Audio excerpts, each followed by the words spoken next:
నా కొరకే ఎంత గొప్ప శ్రమనొచ్చెను, నీ కొరకే నా కొరకే పాప శిక్ష పొంద తగి ఉంటిమి, మన శిక్ష ప్రభువు సహించెను. పాప శిక్ష పొంద తగి ఉంటిమి, మన శిక్ష ప్రభువే సహించెను. నలుగా గొట్టబడి పొడవబడి నీకై, నలుగా గొట్టబడి పొడవబడి నీకై అంగీకరించు యేసుని, అంగీకరించు యేసుని. యేసు చావుంది సిలువపై నీ కొరకే నా కొరకే.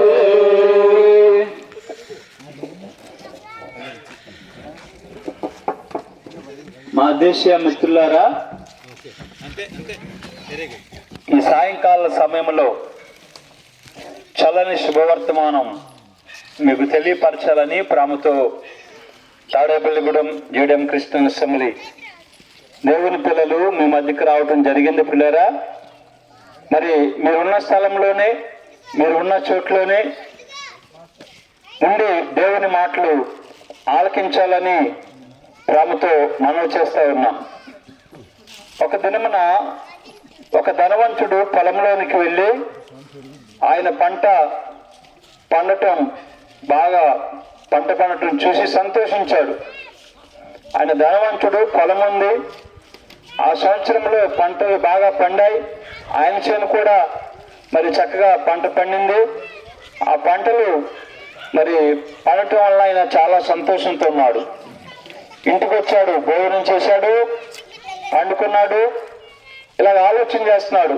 ఏమనంటే, మరి పొలం పంట బాగా పండింది కనుక ఆ పంటను సమకూర్చి, ఆ పంటను కొట్టులో పోసి, ఆ పంటను తింటూ, మరి ఆ పంట ద్వారా, భోజనాల ద్వారా మరి సంతోషించాలనుకుంటున్నాడు. నా ప్రాణమా తిను, తాగు, సుఖించు, సంతోషించు అంటున్నాడు. విన్నారా? ఎవరికైనా మరి సంతోషమే కదండి.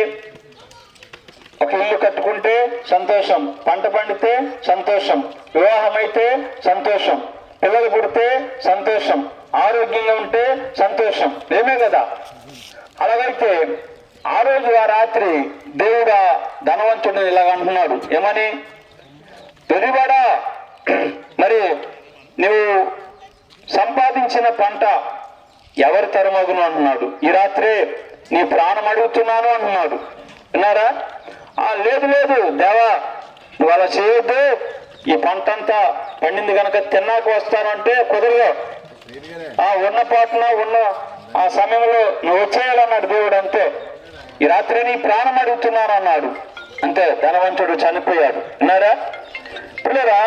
ఇక్కడ మనకి ఏమర్థమైంది అంటే, దేవుడు పుట్టించాడు, దేవుడే మరి ఈ పంట పండించే దేవుడు, మన పోషకుడు, మన సంరక్షకుడు, సమస్తానికి మూలం దేవుడు. కానీ మరి పంట పండినప్పుడు ఏమంటాడు? నా ప్రాణమా తిను, తాగు, సుఖించు, సంతోషించన్నాడు. కానీ దేవా నీకు స్తోత్రం అనలేదు. ఏమండి అంటే, పుట్టించిన దేవుడిని, పంట ఇచ్చిన దేవుడిని మర్చిపోయి తన ఇష్టానుసారంగా మరి జీవిస్తూ ఉన్నాడు కదండి. అందుకనే దేవుని మరి గ్రంథములు ఇలా రాయబడింది. ఏమనంటే, నేడైనా రేపైనా ఒకనొక పట్టణానికి వెళ్ళి లాభము సంపాదించుకుందాము రెండని చెప్పుకున్న వారులారా, నీ జీవమేపాటిది కొంతసేపు కనపడి అంతలో మాయమైపోయి ఆవిడ వంటిది కాదా అన్నాడు. చూసారా? నీ జీవమేపాటిది అంటున్నాడు. నీ ఆస్తి ఏపాటిది, నీ జ్ఞానం ఏపాటిది, ఒకవేళ నీ బలం ఏపాటిది అంటలేదు. అంటే చెప్తా, మాకు 2 బిల్డింగ్లు ఉన్నాయండి, మా 10 ఎకరాల పొలం ఉందండి, అబ్బాయి వీళ్ళందరి మీద మేమే జ్ఞానవంతులండి అని చెప్తారు. కానీ అలా అడగట్లా దేవుడు. ఏమడుగుతున్నాడంటే, నీ జీవం ఏపాటిది అన్నాడు కదా, కొంతసేపు కనపడి అంతలో మాయమైపోయి ఆవిరి వంటిది కాదా అన్నాడు. తెల్లారిసరికి ఆవిరైపోయాడు ధనవంతుడు కదండి. ధనవంతుడు మాత్రమే కాదండి, ప్రపంచంలో మానవుడు ఎలాగే ఉన్నాడు, పల్లెలో ఉన్నా పట్టణంలో ఉన్నా స్త్రీలైనా పురుషులైనా పుట్టించిన దేవుడిని పోషించే దేవుడిని ఎరగక ఇష్టానుసారంగా జీవిస్తూ మానవుడు ఒక రోజున హఠాత్తుగా మరణిస్తున్నాడు. ఉన్నారా? మరి చనిపోయిన తర్వాత ఎక్కడికి వెళ్తున్నాడండి? బైబిల్లో మరొక ధనవంతుడు ఉన్నాడు.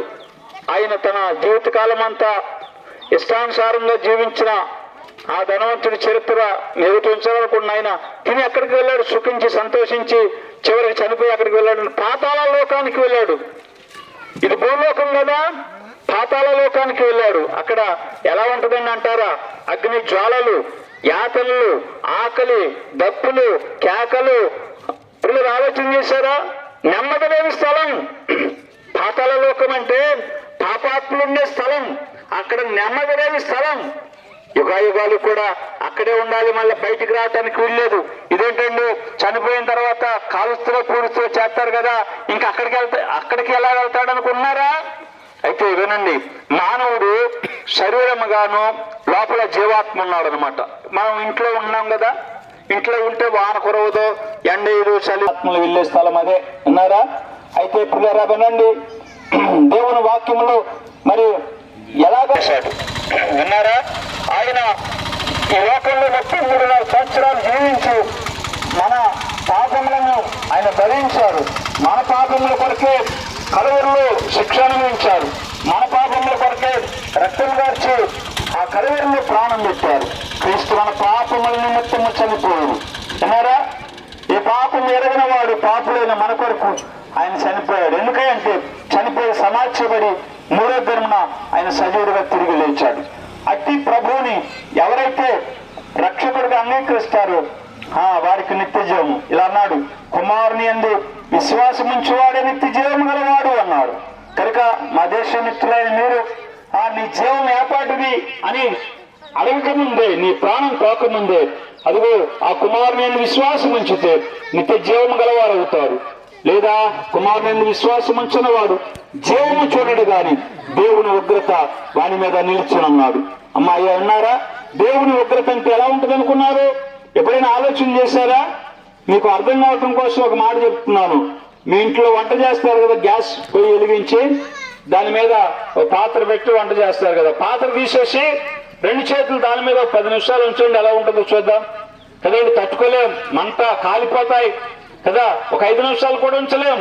అయితే దేవుని ఉగ్రత అంటే నిత్యాగ్ని గుణం, యుగాయుగాలు కూడా అందులో శిక్ష అనుభవించాలన్నమాట. అందుకనే అతి భయంకరమైన శిక్ష నుంచి విడిపించి ఆ కుమారుని పంపగా ఆయన శిలువ మరణ పునరుద్ధానంలో విశ్వాసం ఉంచిన వారికి నిత్య జీవాన్ని దేవుడు ఉచితంగా అనుగ్రహిస్తూ ఉన్నాడు.